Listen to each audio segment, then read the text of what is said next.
Tautona a etela lefelo le le shafaditsweng le le phatlalatsang metsi kwa Kanye.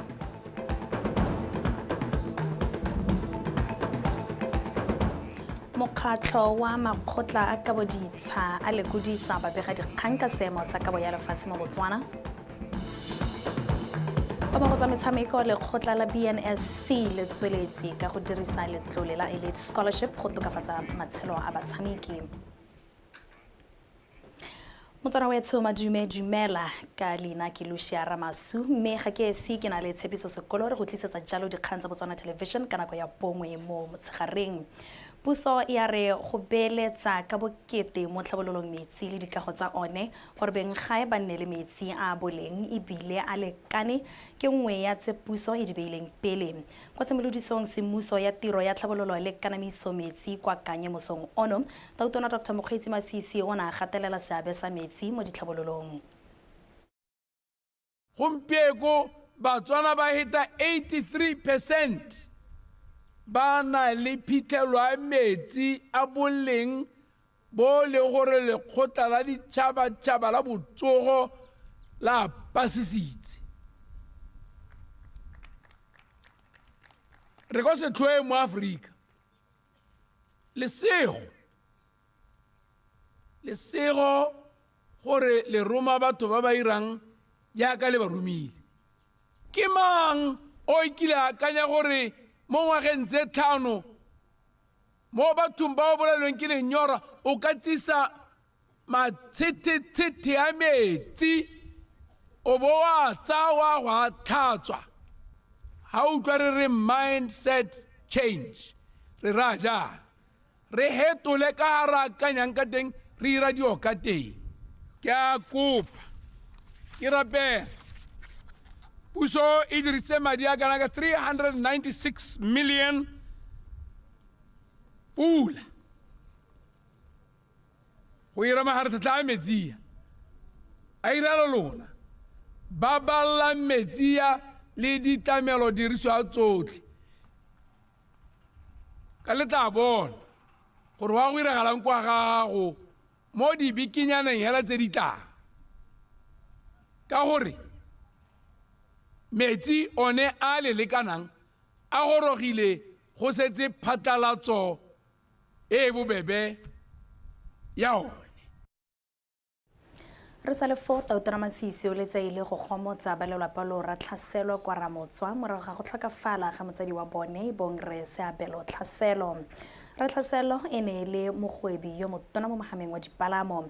Tautona o mokaile e ne e le setswerere mo kgwebong ebile a le lorato ka jalo go le maleba go mo gopola ka ditiro tsa gagwe tse dintle. A re utlwe pego ka Kikantse Khumalo. Ba lelapa la ga Re Seabelo Tlhaselo ba ba santseng ba gakgamaditswe ke leso la gagwe ba tlhalositse fa a tlhokafetse ka go ikgapela botshelo ka letsatsi la tshipi.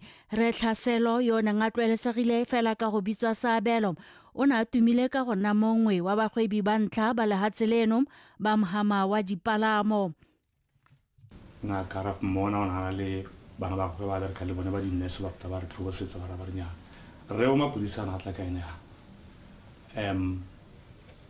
gana botshelo on a Monday morning ra tsogela gape teng ko police station ya Gaborone West ba re thusa ba sepodisi ka botswapelo mme be ba ra ba rinyana le tse re tshwetso e fela re ra etsa ga re itse gore re dire ja me ba rinyana mme re le ga kolle a re direng postmortem le tle le itse gore ka sentle go diregileng mme ga nna jalo ya dirwa ka la bobedi maduo a tla supa gore mogolle itsetse botshelo.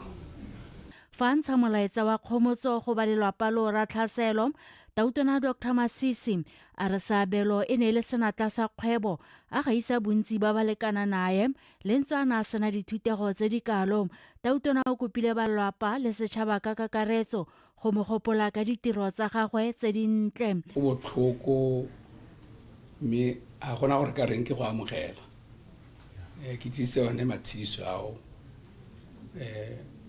batho bo go madisa holang itseng hela gore mo go le re tsetse nae re itse botshelo ba gagwe ba bonnatla ba bokgoni ba bopelonomi le go rata dio ditlhamalala ditumelo a re mogakolo go le ka tseo ga nke gore thuse sepe go nna re ya kabetsa gore ke eng ewe ke ba gorile o tshetse botshelo ba gago o re diretse rotlhe o re godisitse gape ke batla go le kopa ke le rapela ka mong ka go kgonang le bona a botisa bjalo Thaselo ha tshwanele Batswana ka bontsi wa senoga ka monana le gone, but the sharpness of his entrepreneurial spirit ka tite go nana le one ka ha simotseng ka teng he stands out o gaise ba le bantsi ba ne bana di tlhakatlhaka and go mo tshwantse gore go kwalwe kana ha sello se ntse ka mokgosi ntseng ka oneo moholo a batla le bana le nna le kgomotsego ke a go leboga mongame ke a go leboga mmaitsho gore ba le ditsile a modimo a le ba ba lentseleng le tshweletse dintsi tsa lefatshe mme a modimo a nna le ba balle re sabelo tlhaselo o tla bolokwa kwa gagabo kwa Ramotswa ka Matlhatso ke ikantse Khumalo Botswana Television Ramotswa mo go tsedingwe go solofetse gore lefatshe la Botswana le saene tumalano ya tirisano le ya Zambia, Zimbabwe le Namibia le University ya Hokkaido ya kwa Japan mo go tileng ditlamorago tse di tota mo go tileng ditlamorago tse di bakwang ke kepo ya ditswammung di tshwana lead, nickel, zinc le magnesium gareng ga tse dingwe tse gantsi di fetelang mo metsing le tikologo go tswa mepong. Moemedi wa lefatshe la Japan mo Botswana re Setsu a re go a itumedisa go bona mafatshe a itshwaraganya go sireletsa botsogo jwa batho, diphologolo le pabalesego ya tikologo. A re seo se ka tisa tirisanyo ya one le mo megameng e mengwe ya itsholelo. A re utlwa wa me Khasudi Madu a dipatliso tsa ditlamorago tsa go kgotlhelesega mo go bakiwang ke go ipiwa ga ditswammung kwa moepong wa lead wa Kwabe kwa Zambia a ngwaga wa 2020 a sonotse fa metsi le mmu mo tikologong ya moepo o di kgotlhelesegile ka go fitlhetswe dinala matlhasedi a tshitswana ya lead. E re ka mafatshe a Zimbabwe, Namibia le Botswana le one a na le moepo a ditswammung ka go farologana a ne a na le tšhesego ya go batlisa gore matshelo a batho ba one a sireletsegile go le kae. Mafatshe a ka tshwaragano la Zambia le University ya Hokkaido kwa Japan a na dumelana go simolola lenaneo la Zazinambo go tsweledisa maiteko a go babalela matshelo a batho, diphologolo le tikologo. Each country has some methods that they will actually investigate. So, but lefatshe lengwe le tla dira dipatliso ka ditswammung tse di fitlhelwang mo go lone to decide which areas, which sites they would want to do this research. Zambia will do the same, Zimbabwe, Namibia will also do this. My sincere hope that addressing global chemical hazards will continue to enable the sustainable use of mineral resources and contribute to the healthy and robust development of participating countries. Mono Botswana dipatliso di tsweletse go sekaseka gore a mmu le metsi a melapo e mo tikologong ya moepo a koporo wa BCL kwa Selebe Phikwe ga a kgotlelwa ke dikhemikhale tsa nickel le kopore tse di ntseng di epiwa kwa toropong eo. There are very high toxic metal concentration, especially the nickel in the nearby river. Noka ya gaufi le moepo wa BCL e na le khemikhale ya nickel e bore mo matshelong a batho se se referetswe ke lekala la BGI fa le dira dipatliso tsa lone. Monitoring execution, and this it mostly due to lack of initial framework of environmental sustainability during the mining period of the BCL. We really hope to come up with a very comprehensive database which will really help us to really understand what is really going on around that Silibopiko area. In order to further strengthen the monitoring system for lead pollution, le kana le tebagantsang le go ntsha dithuso mo boemong jwa lefatshe la Japan la JICA le tla thusa mo go diragatseng lenaneo la tsa zinambo gore la anamisediwa ka mafatsheng a Botswana, Zimbabwe le Namibia go thusa mafatshe ao go emisa kgotlalesego ya tikologo, which is called as Zinambo. I believe that today's symposium will become an important milestone for the implementation of the Zinambo. mafatshe a mane a solofetse go baya monana tumelano eo pele ga ngwaga ono fela go tlhagolela tsela tshimoloso semmuso ya lenaneo leo la tsa zinambo ngwaga o tlang ka kgwedi ya Moranang. Wa me Khasudi, Botswana Television, Gaborone. Moeteledipele wa mokgatlho wa makgotla a kaboditsha wa Botswana Association of Travel and Authority Batla Dikgang o tlhalositse fa lefatshe le bontlhapongwe jwa boleng le ngwao tsa batho ka jalo go le botlhokwa gore motho a nne le lone. Fa le kodisa babega dikgang ka seemo sa kabo ya lefatshe mo gae, Dikgang o tlhalositse fa mokgatlho o tla thulanya ditlhogo go sekaseka gore a ke go fokodiwe selekanyo sa lefatshe le la belwang baikopedi kwa dikgaolong tse ba sa tlholegeng kwa go tsone kgotsa jang. Tsholofelo Tombale wa bega.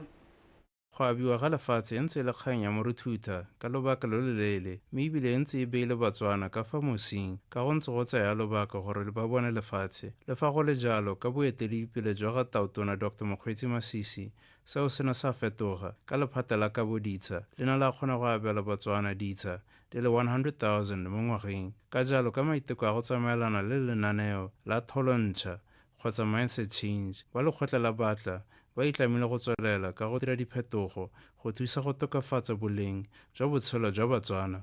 Land is an identity. So maybe it's high time re simolola re bona gore ra allocate diploto a kere gompieno gate 1 man 1 plot in every ka a nne go lengwe le gongwe gongwe re simolole go bona gore motho mongwe le mongwe a nne le a plot of different sizes ke gore ga e le gore o tswa ko Kanye mo Gaborone wa wena hela se batlang ke boroko ya ka motho o nnang ko flateng ko block 5 gongwe tsone di multi residence re la allocate le 5 mo teng e be re wena wa ga ntlo ya gago ha wena wa ga gago hale gore re easier the land pressure. Batla ene a tlhalosa gore e santse ena le dikgwetlo di tshwana dikoloto tse di setseng kwa morago tse di imetsang ditiro tsa bone. Di-land body ya ka ntse jana di-land body di a kolotwa. All the 12 land boards, di kolotwa 378 million. The 12 land boards. Ga re re di-land body di a kolotwa, ga re re di kolotwa ke nkuku ko gae, ga re re di kolotwa ke motho wa ploto ya bonno, ra di kolotwa ke di-lease tse di dirilweng lease rental tsa batho ba ba dirileng ka di-projection. Botsala jo bo leng teng fa gare ga makgotla a kaboditsha ke jo botona re kgona go thusana ka go akanya, re a tlotla, re bua ka megala, re a buisana, re dira dilo tse di farologaneng go bona gore dikgang tse re kopana le tsone di ka rarabololwa jang.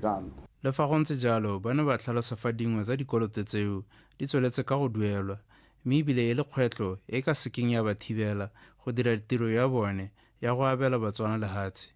Tsholofelo Tombale, Botswana Television, Gaborone.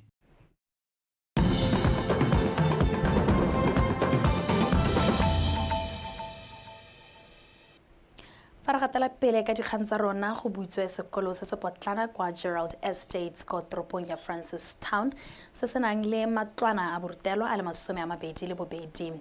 Fa bula semmuso sekolo seo mothusa tona ya dikgaolo le tlhabololo magae re se thomo le latisitswe o tlhalositse fa se papamatsa maiteko a puso a go tlhabolola dikgaolo ka go aga dikago tsa setšhaba ke di bonyele kalake wa bega. Lefatshe la Botswana le na le ponelo pele ya gore ka ngwaga wa 2036 ebe Botswana e le tšhaba e hethiwang ka dikitso mme ke toro e ka tegang fa go ka gagamadiwa maiteko a go thabolola mohama wa thuto. Sekolo se sešwa se ke kgato e maleba e ta fefosang katego ya maitamo ao. One of our mandates as the Minister of Local Government and Rural Development was provision of infrastructure. Re le lephata nngwe ya maikelelo a rona ke go atolosa boleng teng jwa dikago ka jalo tsatsi jeno re ribolla dikago tse dišwa tse di tla nnang le seabe mo marafeng go ya pele. They are poised to make a significant impact in our community and beyond. Sekolo se se na le matlo a borutelo a le 22 go akarediwa le a bana le bogole se tla tsosolosa gape itsholelo ya toropo e ka go thama ditiro. We are not only building structures, we are building opportunities. Ga re age dikago fela, re aga ditshono. Kago ya sekolo se e tla ribolola ditiro e be e godisa itsholelo ya toropo e. And service providers, the benefit will ripple through our community. Mo dikganyeng tse dingwe sekgwa se sa thabololwang mo toropong e se a tshwenya. Re batla gore toropo ya Francistown e gole ya tologe ka gore sekgwa ke se wa se bona ra etshoseng. Se re dumelang gore ke ditsha tse leng gore ha o ka bewa batho mo go tsone go ka le re pharologanyo e seng kana ka sepe. Go netefatsa gore ga go ope o salelang ko morago mo thutong, sekolo se se tla bo se na le matlo a borutelo a bana le bogole le bana ba ba dingwaga tse di kwa tlase ga botlhano go ba fa sebaka sa gore le bone ba kole thuto fela jaaka ngwana mongwe le mongwe wa lefatshe leno. Ke di bonye le kalake BTV News, Francistown. Tshwarelo motswana wetso tota ke re se thabelo modukanela ene ele mothusa tona ya dikgaolo le tlhabololo magae. Fa re gatela pele mogolwane wa Okavango Diamond Company re kitlanang phuthego a re bodiragatsi jwa ditshwantsho mo kgaolong ya Afrika bo godile bo a tlotliwa ebile bo a lemogwa. O ne a tswelela ka go rotloetsa puso le mahama o ikemetseng go beeletsa mo go wa ditshwantsho le dibudiragatsi le go lemoga bokgoni jwa mahama o mo go godiseng itsholelo ya lefatshe leno. Se se builwe kwa tshimolodisong ya Bantu Film Festival mo Nogaborone. Go rata maranyane ka dintlha. Bosheng jana mo bokopanong le badiragatsi tautona Dr. Mokgweetsi Masisi o na rotloetsa mahama yo ikemetseng ka nosi go thusa go godisa mahama o monogae a ka ya fa mahama o ikemetseng ka nosi o le maoto a tshupa mo go emeng nokeng badiragatsi ba monogae. Mafoko a ga tautona ga a wela mo mmung wa lekarapana ka jana company ya Okavango Diamond Company ba tla ema nokeng moletlo wa Bantu Film Festival o itlamang go godisa itsholelo ka ditshwantsho. Also recognize their efforts in driving further economic growth through film tourism with Botswana's re lemoga maiteko a bone mo go tlhaboleng itsholelo ka ditshwantsho. Re lemoga gape bokgoni jwa mohama wa ditshwantsho mo go godiseng itsholelo ya lefatshe leno. Potential to contribute significantly to our country's GDP as we have seen in nations like Nigeria and South Africa. Moletlo wa ditshwantsho wa Bantu Film Festival ke maiteko a tlamelang batlhami ba ditshwantsho go ngoka dipeeletso go tlhama ditiro le go godisa mahama wa ditshwantsho mo Botswana. Aim of creating a space where we can celebrate African excellence. Not only that, but also showcase African films. Because through that exchange, a moletlo o ke go neela batlhami ba ditshwantsho ba monogae sebaka sa go supa tiro ya bone. Re simolotse re le monogae fela re supa ditshwantsho tsa mono mme ra bona go le botlhokwa gore re godise moletlo yo gore re tswele kwa ntle re tsenelele le ko mafatsheng a sele mo Afrika. Encompasses or curates films from local Botswana filmmakers and also in the diaspora in Africa as well. Bantu Film Festival means so much to me and the rest of us. Bantu o raya go le gontsi thata mo go nna le botlhe batlhami ba ditshwantsho ba re hano. O re fa sebaka sa go galalela re le badiragatsi mme jaaka o itse gore mahama yo mo lefatsheng la rona o santse o gola ka jalo moletlo o re thusa go bontsha batho ba mafatshe a sele tiro tsa rona. Countries and the whole world in general. Tloyo wa Bantu Festival o tlise ba itsana pe ba ditshwantsho go tsweng ko mafatsheng a sele mme o tla goga go fitlhella kgwedi eno e le malatsi a le 12. Go rata moranyane BTV News Gaborone. Puso e tlhomile ya tlhatlosa maemo le go hudusetsa kwa maphateng a sele bangwe ba golwane mo bodirela pusong.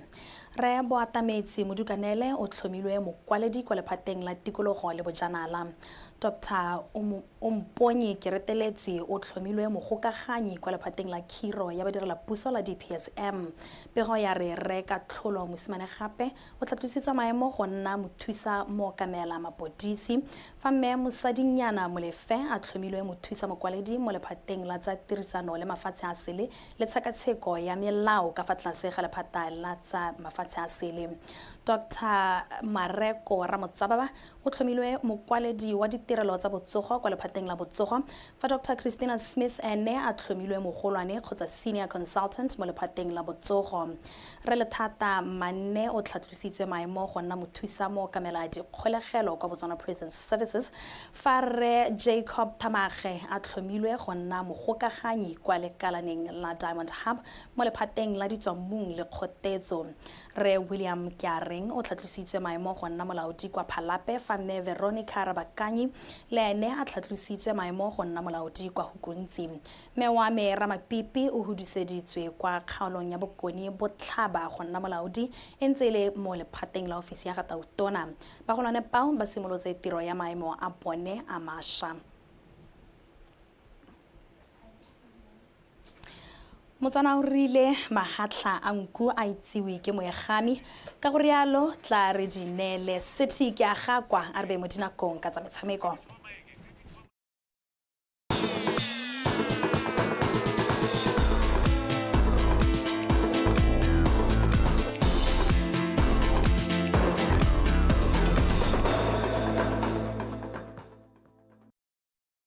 tla ke go leboge ka pego e dileng diatla kgaitsedi ya ke Lucia Ramasu mme re tsene mo go tsa metshameko nna ke bidiwa hela gote City ke aga kwa kgantsa rona tsa re setlhopha sa setšhaba sa tennis sa basimane ba dingwaga tse di kwa tlase ga 12 se latlhegetswe ka dintlha tse pedi go e lengwe kgatlhanong le sa Zimbabwe mo metshamekong ya kgaisano ya ITF-CAT 12 and under teams finals e tsweletseng kwa Notwane Tennis Center mono Gaborone a re utlwe ka tlhago kgakole.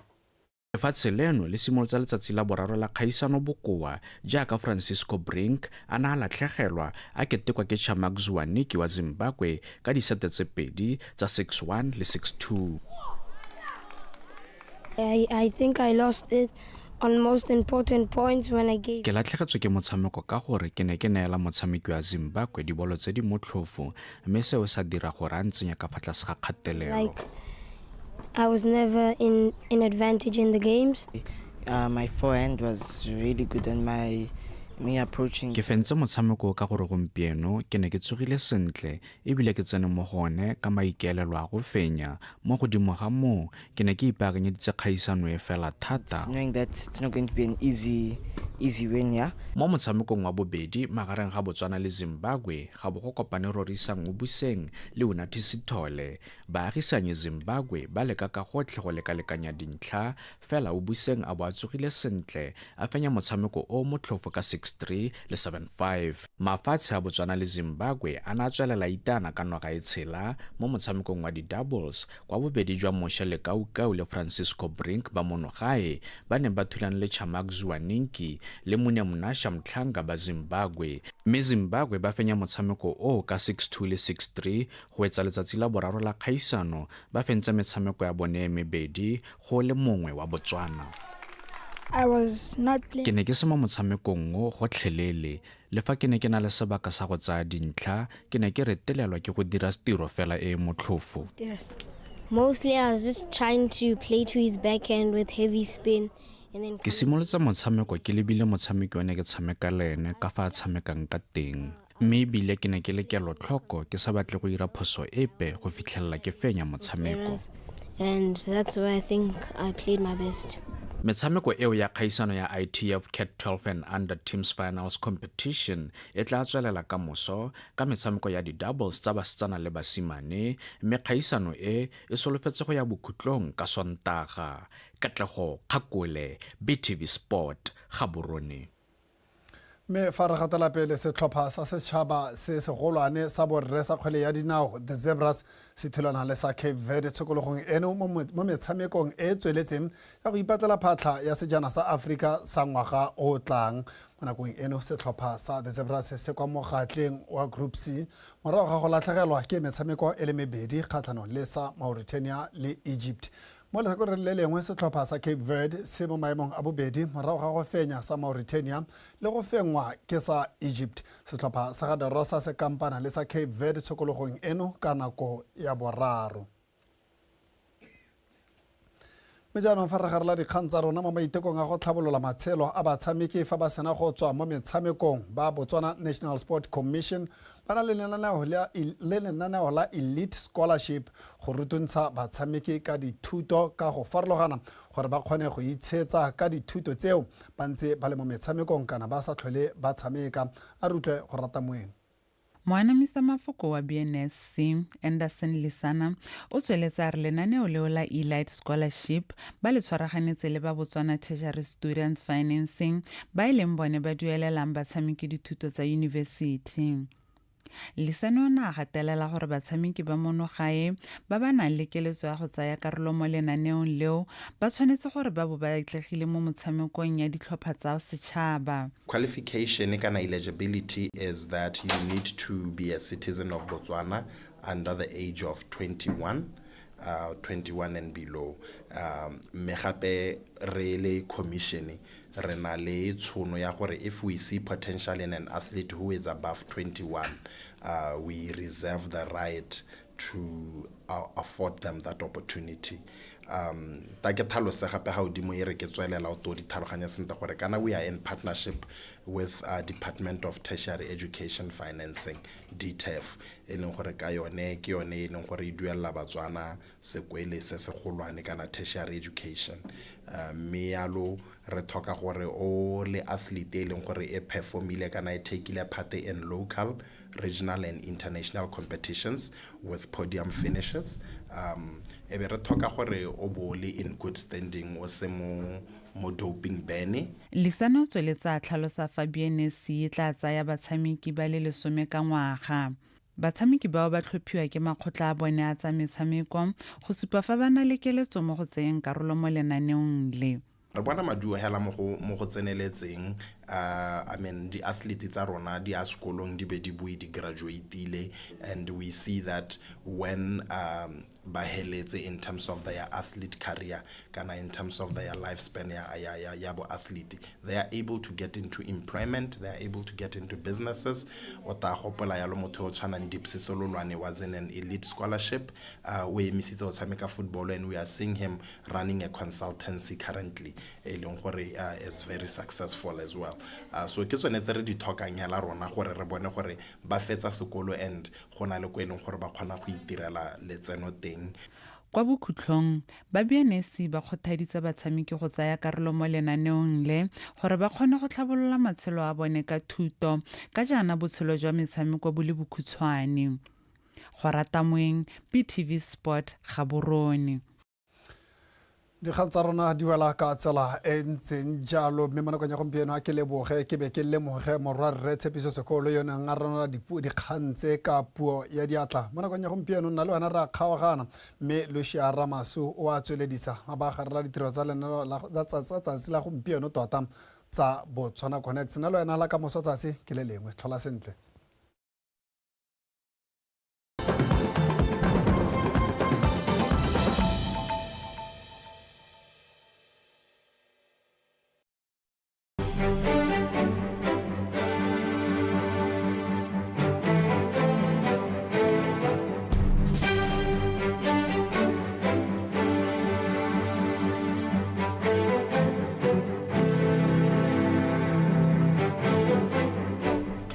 Poko ke neo e tswa modimo gantsi a o ka bona motho e le mongwe o mmate ko modimo gore